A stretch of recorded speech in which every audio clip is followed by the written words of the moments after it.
तो आदाब, नमस्कार, गुड इवनिंग, सत श्री अकाल। एक बार फिर आप तमाम लोगों का स्वागत है क्राइम तक की कहानी के इस एपिसोड में। उम्मीद है पूरी फैमिली अच्छी होगी, अपना और अपनों का ख्याल रख रही होगी। क्या 5 महीने के अंदर एक दूसरी भारतीय महिला को फांसी के तख्ते पर ले जाया जाएगा, फांसी दे दी जाएगी।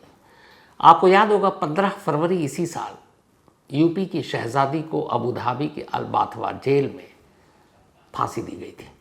वो कहानी डिटेल में आपको सुनाई थी। काफ़ी कोशिश भी हुई थी किसी तरीके से भारत सरकार और बाकी कोशिशों से शहजादी बच जाए, लेकिन ऐसा हुआ नहीं, बल्कि उल्टा ये हुआ कि 15 फरवरी को शहजादी को अल बाथवा जेल में फांसी दी गई और उसकी पहली खबर 13 दिन बाद 18 फरवरी को भारत सरकार को मिलती है और 3 मार्च को ज़माने के सामने शहजादी की मौत की कहानी आती है। कोशिश की, लेकिन इसमें बहुत सारे जगहों पे लैप्सेस था, चाहे हमारे एम्बेसी के इस पर कहें या बाकी कोशिशों में। लेकिन क्या अब 5 महीने बाद फिर वही कहानी दोहराई जाएगी? क्या 5 महीने के बाद तब यूपी की शहजादी थी और इस वक्त केरल की निमिषा प्रिय क्या दूसरी महिला बन जाएंगी जिन्हें फांसी के तख्ते पर चढ़ाया जाएगा? ये बात इसलिए है क्योंकि निमिषा प्रिय, ये कहानी मैंने आपको सुनाई है करीब 6 महीने पहले। आखिरी कहानी सुनाई थी जब मुझे याद है यमन के प्रेसिडेंट ने माफ़ी देने से मना कर दिया था, जो आखिरी ऑप्शन था। अब उस ऑप्शन के बाद जो वहाँ के जेल एडमिनिस्ट्रेशन है उसने मंडे को यानी कि 7 जून को एक ऑर्डर पास किया है।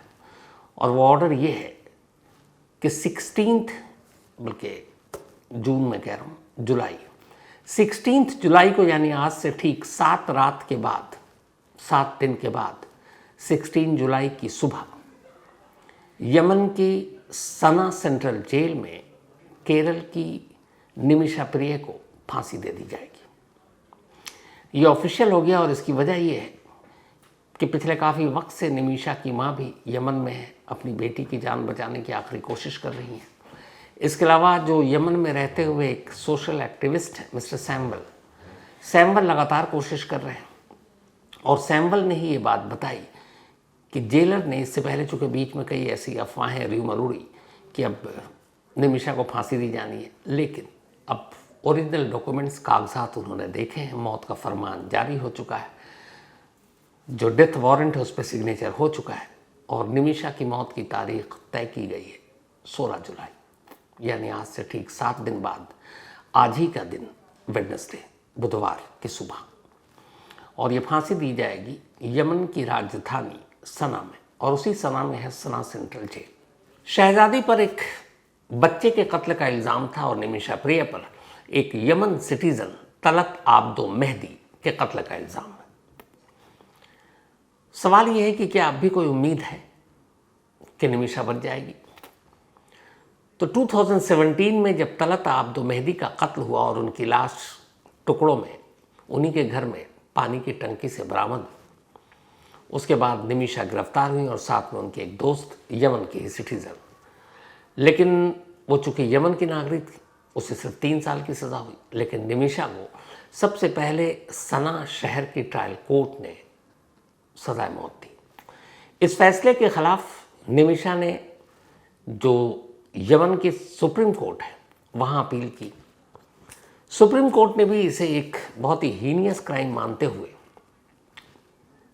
लोअर कोर्ट के फैसले को बरकरार रखा और कहा कि नहीं, निमिषा को सजाए मौत ही मिलेगी। अब 2 कानूनी दरवाजे बंद हो चुके थे, इसके बाद एक तीसरा दरवाज़ा बचा था और वो था कि यमन के प्रेसिडेंट से माफ़ी मिल जाए। यमन के प्रेसिडेंट के पास रहम की अर्जी गई, लेकिन लास्ट ईयर दिसंबर में 2024 यमन के प्रेसिडेंट ने भी निमिषा को माफ़ करने से मना कर दिया। इस तरीके से कानूनी दरवाजे जो 3 थे, जो 3 रास्ते थे, वो तीनों बंद हो गए। लोअर कोर्ट, फिर हाई कोर्ट, फिर प्रेसिडेंट ऑफ यमन। अब एक ही रास्ता बचता और वो था कि तलाल आब्दो मेहदी की फैमिली उसे माफ़ कर दे। अब तलाल आब्दो मेहदी के एक भाई हैं, अगर भाई माफ़ कर दे तो निमिषा की जान बच जाए।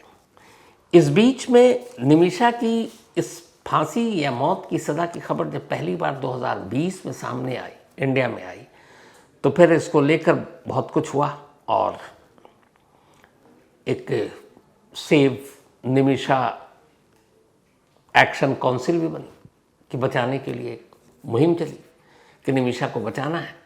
इस काउंसिल ने फंड रेज करना भी शुरू किया क्योंकि उन्हें पता था कि यमन में शरिया लॉ जो है वो लागू है, शरिया कानून है, और शरिया कानून ये कहता है कि जिस शख्स का कत्ल हुआ अगर उसकी फैमिली के मेंबर माफ़ कर दें कातिल को तो फिर हो सकता है ब्लड मनी देकर जान बचाई जा सकती है। तो फिर ये हुआ कि शायद पैसे की डिमांड होगी, तो $1 मिलियन इस काउंसिल ने कलेक्ट किए, $1 मिलियन कि फैमिली को देकर निमिषा की जान बचा लेंगे। लेकिन ये डॉलर या ब्लड मनी तभी दी जा सकती है जब पहले फैमिली वाले माफ़ी दे दें। अब जितने भी लोग हैं जो सैम्बल हैं वहाँ पे सोशल एक्टिविस्ट, वो फैमिली की तरफ से बात कर रहे थे क्योंकि यमन में उनका अच्छा खासा दबदबा है, तो उन्होंने बात की, फैमिली को कांटेक्ट करने की कोशिश की गई। लेकिन 2020 से लेकर अब तक 2025 जब जब कोर्ट का फैसला आया या प्रेसिडेंट ने माफ़ी देने से इनकार कर दिया, फैमिली को कांटेक्ट करने की कोशिश की गई और कहा गया कि देखिए आप माफ़ कर दें, निमिषा की जान बच जाएगी। फैमिली वालों का हमेशा रिप्लाई नेगेटिव रहा, वो माफ़ी देने के मूड में नहीं। अब जब माफ़ी देने के मूड में नहीं तो फिर ब्लड मनी की बात ही नहीं आती, क्योंकि अगर कोई माफ़ी दे देता है तब फिर ये बात होती है कि चलिए आपने दिल से माफ़ किया और तो आपको कुछ चाहिए नहीं, अगर वो कहे नहीं मुझे खून के बदले खून या पैसे के बदले पैसे, तो फिर ब्लड मनी की बात आती है। लेकिन जब फैमिली माफ़ी ही देने के मूड में नहीं है तो फिर ये ब्लड मनी के तौर पर $1 मिलियन की बात आती ही नहीं। खैर कोशिश जारी थी। अभी जब ये फांसी का फरमान और तारीख आ गई 16 जुलाई, तब भी फिर फैमिली को कांटेक्ट किया गया, लेकिन फैमिली का रवैया अब भी वही है, नेगेटिव। इस दौरान में माफ़ी या ब्लड मनी को छोड़कर 2-3 और ऑफ़र दिए गए फैमिली को, और फैमिली मतलब जो मेहदी है उनके एक भाई, वही सारी चीज़ें, अगर वो माफ़ कर दें तो सब ठीक। तो उनके भाई तक ये एक और ऑफ़र दिया गया। पहला ऑफ़र ये कि अगर आप यानी कि मेहदी के भाई जिनका कत्ल हुआ यमन के बाहर, क्योंकि यमन में ऑलरेडी बहुत सिविल वॉर और यमन के ज़्यादातर इलाकों पे भी हूती ने कब्जा कर रखा है, तो उथल पुथल है ये पूरा देश। तो अगर आप सुकून की ज़िंदगी जीना चाहते हैं यमन से बाहर निकलकर यूएई या सऊदी अरब में, तो हम आपको वहाँ सेटल कर देंगे। ये कई ऑर्गेनाइजेशन के ज़रिए फिर और लोगों के ज़रिए ये हुआ कि हम ऐसा कर सकते हैं। तो एक ऑफ़र ये दिया गया कि अगर आप यानी कि मेहदी के भाई यमन से निकलकर यूएई में, दुबई, शारजा, अबू धाबी कहीं भी या सऊदी अरब में आप सेटल होना चाहते हैं तो हम आपको वहाँ सेटल कर देंगे, आप वहीं रहेंगे। पर इस पर भी रिस्पॉन्स नहीं आया। दूसरा ऑफ़र दिया गया।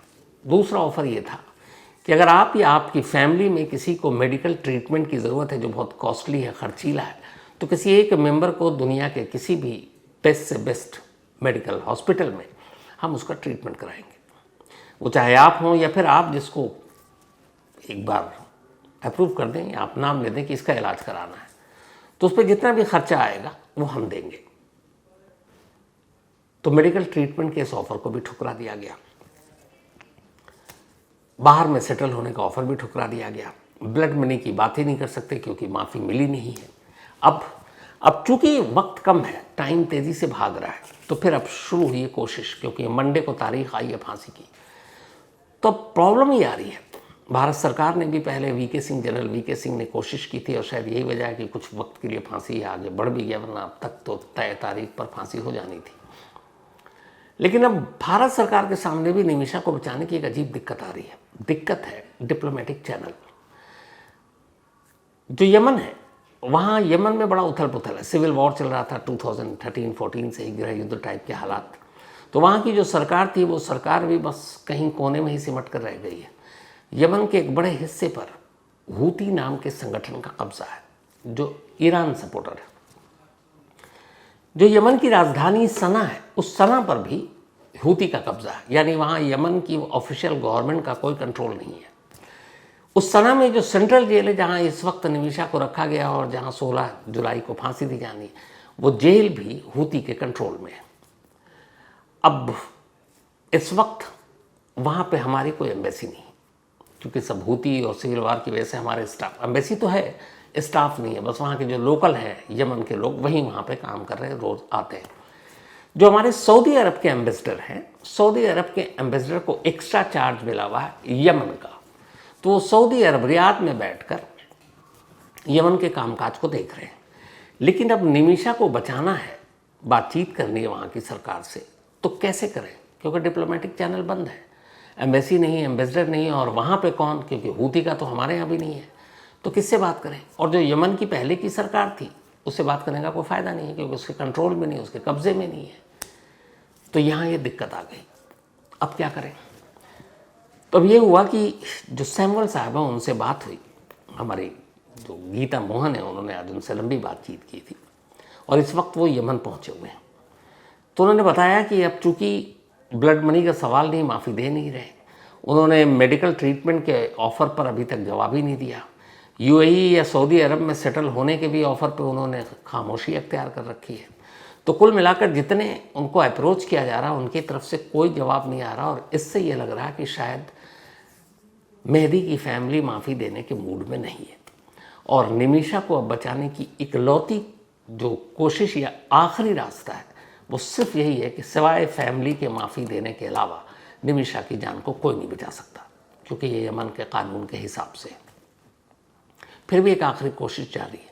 कोशिश ये है कि जिस हूती का कब्ज़ा है इस वक्त सना शहर पर, जहाँ उनका कंट्रोल है, जो जेल उनके कंट्रोल में है, उसके किसी प्रभावशाली ताकतवर शख्स से मेहदी के फैमिली तक अप्रोच कराना, उन तक बातें पहुंचानी, उनको समझाना कि आप एक बार उनको समझाइए, क्योंकि निमिषा ने जो कुछ किया वो एक एक्सीडेंटल डेथ थी, मर्डर नहीं था, और अनजाने में हुआ। हालांकि ये भी आपको बता दूं कि निमिषा ने कोर्ट ट्रायल के दौरान ये एडमिट किया कि उसके हाथों से मेहदी की मौत हुई है, लेकिन साथ में ये भी बताया कि वो कैसे हुई मैं आपको आगे बताऊंगा, पहले बता चुका था, लेकिन जो नए सुनने वाले उनको आगे बताऊंगा। लेकिन तो फिलहाल जो कोर्ट में उसका अपना एक्सेप्टेंस था वो भी उसके खिलाफ किया था।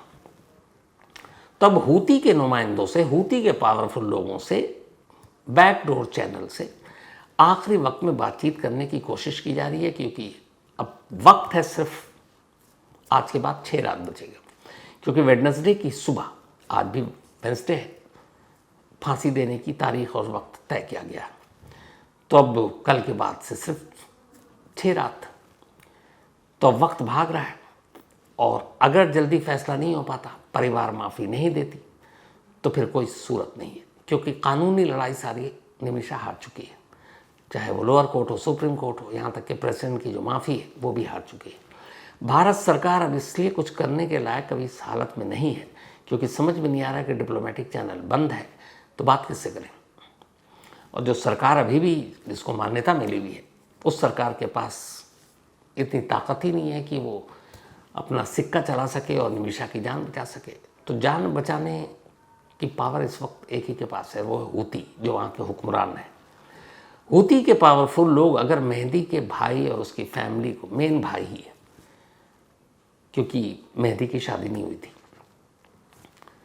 तो वो उनको कन्विंस करे तो वो माफ़ी दे सकते हैं। माफ़ी के बदले 3 ऑफ़र मैंने आपको बताया, $1 मिलियन, यूएई सऊदी अरब में परमानेंटली सेटलमेंट वहाँ रहें, या फिर मेडिकल ट्रीटमेंट, कोई भी अगर गंभीर रूप से बीमार है, क्योंकि यमन में मेडिकल फैसिलिटी उतनी अच्छी है नहीं, ज़्यादातर लोग बाहर जाते हैं जिनके पास पैसे होते हैं, वरना वो बेचारे वहीं घिसट कर मर जाते हैं।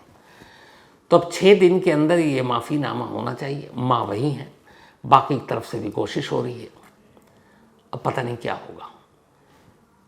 दुआ यही है कि ये किसी तरीके से माफ़ी मिल जाए, क्योंकि अफसोस की बात ये होगी कि सिर्फ पिछले 5 महीनों में 15 फरवरी को शहज़ादी की हुई और 16 जुलाई की तारीख तय की गई है निमिषा के लिए। तो 2 महिलाएं जिन्हें भारत से दूर दूसरे देश की सरजमीन पर सजाए मौत दी जाएगी। तो ऐसा ना हो, सभी कोशिश में जुटे हुए हैं। जो सैम्बल हैं सोशल एक्टिविस्ट, उनका कहना है कि वो आखिरी वक्त तक हार नहीं मानेंगे, और लगातार वो बात कर रहे हैं। इस वक्त वो सना भी पहुंच चुके हैं, आज ही सुबह पहुंचे हैं वो। तो ये तो रही पूरी बात। अब सवाल ये है कि आखिर निमिषा प्रिय है कौन? तो निमिषा प्रिय केरल की रहने वाली एक लड़की, जिसने बाद में नर्सिंग का कोर्स किया और फिर नर्स बनी पेशेवर। 2008 में वो केरल से अपनी रोजी रोटी और बेहतर भविष्य की तलाश में यमन चली गई। यमन के कुछ हॉस्पिटल और फिर कुछ नर्सिंग होम में उसने काम किया। फिर वो वापस 2011 में केरल आती है। केरल जब आती है, थॉमस नाम के एक शख्स से उसकी शादी होती है। अब शादी के बाद पति पत्नी दोनों यमन पहुंच जाते हैं, वहीं अपनी ज़िंदगी काटने के लिए, ताकि वहाँ बेहतर अपॉर्चुनिटी थी। फिर इन दोनों की एक बेटी होती है। लेकिन इत्तेफाक से 11 के बाद जब ये 11 में गए, फिर धीरे धीरे यमन के हालात ख़राब होने लगे। वहाँ हूती, बाकी विद्रोही संगठन, इन सब के बीच में झगड़ा, सरकार के खिलाफ विरोध। तो वहाँ आए दिन सड़कों पर खून खराबा, तख्ता पलट की कोशिश। 2014 में इस हालात से घबरा कर निमिषा के हस्बैंड और बेटी केरल लौट आते हैं। पर निमिषा को कुछ लेन देन बचा था, उसने कहा मैं बाद में आऊँगी। लेकिन उसके बाद फिर हालात ये हो जाते हैं कि पूरी दुनिया के साथ साथ भारत भी यमन में ट्रैवल पर बैन लगा देता है, क्योंकि वह हालात सिविल वॉर जैसे थे। अब निमिषा वहीं रह जाती है। फिर वो तय करती है कि वो अपना एक कोई नर्सिंग होम खोलेगी। लेकिन यमन का कानून ये था कि कोई भी गैर यमनी वहाँ पे कोई प्रॉपर्टी या इस तरह से हॉस्पिटल, नर्सिंग होम अपने नाम पर नहीं खोल सकता। उसके लिए ज़रूरी है कि आप कोई यमनी सिटीज़न हो। अब इसी के बाद ये जो तलाल आब्दो मेहदी है, इनको जानती थी क्योंकि ये भी नर्सिंग होम में थे। तो इनके साथ मिलकर फिर निमिषा तय करती है एक नर्सिंग होम खोलेंगे। पर नर्सिंग होम खोलने के लिए पार्टनरशिप में भी ज़रूरी था कि रिश्ता क्या दिखाएंगे। तो कागज़ पर निमिषा तलाल आब्दो मेहदी से शादी कर लेती है, कागज़ पर सिर्फ ये। हालांकि ये गलत था, लेकिन किया। अब कागज़ पर कर लिया, लेकिन इसके बाद अब ये है कि वो हमराज और वो यमनी सिटीज़न। अब वो धमकाने लगा निमिषा को, और कागज़ पर कायदे से दोनों हस्बैंड वाइफ हो चुके थे, लेकिन असल में दोनों को पता था कि वो हस्बैंड वाइफ नहीं है। निमिषा की तो ऑलरेडी थॉमस से शादी हो चुकी, और थॉमस भी मेहदी को जानता था, दोस्त थे। लेकिन वो अब निमिषा की मजबूरी का फ़ायदा उठाने लगा और निमिषा के साथ ज़बरदस्ती करने की कोशिश करने लगा। निमिषा के पासपोर्ट, बाकी ट्रैवल के डॉक्यूमेंट, सारी चीज़ें उसी के पास थी। अब वो गिड़गिड़ा रही थी, मुझे कम से कम पासपोर्ट दे दो, मैं अपने देश लौट जाऊँ। पर वो दे नहीं रहा था। और चूँकि हस्बैंड वाइफ कागज़ पर उसके पास पेपर जो था, शादी का सर्टिफिकेट, वो उसको हथियार बना रहा था, टॉर्चर कर रहा था। आखिरकार तंग आ गई निमिषा। 2017 में अपनी एक यमनी दोस्त के साथ मिलकर उसने कहा मुझे बस पासपोर्ट लेना है। पता चला वो पासपोर्ट मेहदी के घर पर है। तो इस प्लान के साथ, चूँकि एक नर्स थी पेशेवर, निमिषा मेहदी के घर जाती है। मेहदी बीमार भी था और उसे कुछ दवाएं दी जा रही थी, इंजेक्शन दी जा रही थी। वो अपने साथ बेहोशी की दवा ले गई और उसने वहाँ जाकर मेहदी को उस बेहोशी की दवा को इंजेक्ट कर दिया। उसे ये था कि मेहदी कुछ देर के लिए बेहोश हो जाएगा, वो वहाँ पासपोर्ट ढूंढेगी और लेकर निकल जाएगी। पर बदकिस्मती ये हुई कि जो उसने बेहोशी की डोज दी वो ओवरडोज हो गई, ज़्यादा दे दिया। और फिर मेहदी ऐसा बेहोश हुआ कि दोबारा होश में नहीं आया, उसकी मौत हो गई। जब मौत हुई तो दोनों घबरा गए, अब क्या करें। इसके बाद पुलिस से बचने के लिए दोनों को लाश ठिकाने लगाना था। लाश ठिकाने कैसे लगाएं, तो उन्होंने बॉडी के कुछ टुकड़े किए और फिर ले जाकर उसी घर में पानी की टंकी में डाल दिया और दोनों निकल गई। लेकिन बाद में जब मेहदी गायब हुआ, घर वालों ने रिपोर्ट लिखाई, पुलिस ने सीसीटीवी कैमरे खंगाले, तो उसी दिन 2017 में इन दोनों को उस घर में दाखिल होते हुए देखा गया। वापस निकल रहे थे तो परेशान, पुलिस को शक हुआ, दोनों को अरेस्ट किया। फिर उसके बाद टंकी से लाश बरामद हुई और इसके बाद मर्डर के चार्जेस लगे और फिर मुकदमा चलता रहा और आखिरकार हर अदालत ने सजाए मौत दी। एक कोर्ट में निमिषा ने खुद एक्सेप्ट किया कि हाँ, उसकी वजह से मेहदी की जान गई, लेकिन उसका मकसद सिर्फ इतना था कि वो उसे बेहोश कर अपना पासपोर्ट लेकर वापस अपने देश आना चाहती थी। लेकिन उस बेहोशी की दवा के ओवरडोज की वजह से मौत हो गई। यानी वो जानबूझकर उसे मारना नहीं चाहती थी, एक एक्सीडेंटल डेथ था। और अपने बचाव में वो ऐसा कर रही थी क्योंकि वो पासपोर्ट दे नहीं रहा था और उसका टॉर्चर कर रहा था, मेंटली भी फिजिकली भी। लेकिन हाँ, उससे गलती हुई, ओवरडोज दे दिया और फिर घबरा करके अब पकड़े ना जाएं इसलिए लाश के टुकड़े कर दोनों ने टंकी में डाल दिया। ये उसने एक्सेप्ट किया और यही एक्सेप्टेंस जो था ना, ये कोर्ट में उसके खिलाफ चला गया, जिसकी वजह से पहले लोअर कोर्ट फिर सुप्रीम कोर्ट ने उसकी मौत की सज़ा को बरकरार रखा। प्रेसिडेंट ने माफ़ी देने से मना कर दिया और फैमिली माफ़ी देने के लिए फ़िलहाल तो तैयार है नहीं। आखिरी 7 दिन बचे हैं। माँ इस वक्त निमिषा की वहीं हैं यमन में, बाकी लोग भी लगे हुए हैं। जो सेव निमिषा एक्शन काउंसिल है वो भी कोशिश कर रही है, सरकार पर भी दबाव डाला जा रहा है। जो सऊदी अरब के एम्बेसडर हैं, जिनके अंडर में इस वक्त यमन है, उनसे भी कांटेक्ट किया गया है। उनसे भी कहा जा रहा है आप किसी भी दूसरे या हूती के चैनल से ही बात करें। तो कोशिश हर तरफ से जारी है। अंजाम क्या होता है मालूम नहीं, बट हाँ, निमिषा की ज़िंदगी और मौत के बीच इस वक्त सिर्फ और सिर्फ 6 दिन है, बल्कि 6 रात। तो दुआ यही है कि शायद फैमिली तैयार हो जाए, माफ़ी दे दे, क्योंकि माफ़ी से बड़ी कोई चीज़ तो होती नहीं, और क्या पता निमिषा वापस लौट आए। तो इसी उम्मीद और दुआ के साथ फ़िलहाल कहानी में इतना ही। अब आपसे मुलाकात होगी कल रात 9 बजे किसी नई कहानी के साथ, लेकिन इस खबर पर लगातार नज़र बनी रहेगी और आपको अपडेट देता रहूँगा। तो फिलहाल अपना और अपनों का ख्याल रखिएगा। Thank you very much.